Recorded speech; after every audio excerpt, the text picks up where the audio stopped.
श्रियकान्ताय कल्याणनिधये निधयेऽर्थिनाम् श्रीवेङ्कटनिवासाय श्रीनिवासाय मङ्गलम् लक्ष्मी सविभ्रमालोकसुभ्रूविभ्रमचक्षुषे चक्षुषे सर्वलोकानां वेङ्कटेशाय मङ्गलम् श्रीवेङ्कटाद्रिशृङ्गाग्रमङ्गलाभरणाग्रये मङ्गलानां निवासाय श्रीनिवासाय मङ्गलम् सर्वावयव सौन्दर्य सम्पदा सर्वचेतसां सदा सम्मोहनायास्तु वेङ्कटेशाय मङ्गलम् नित्याय निरवध्याय सत्यानन्दचिदात्मने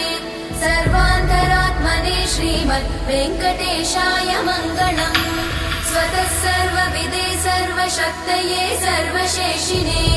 सुलभाय सुशीलाय वेङ्कटेशाय मङ्गलम्।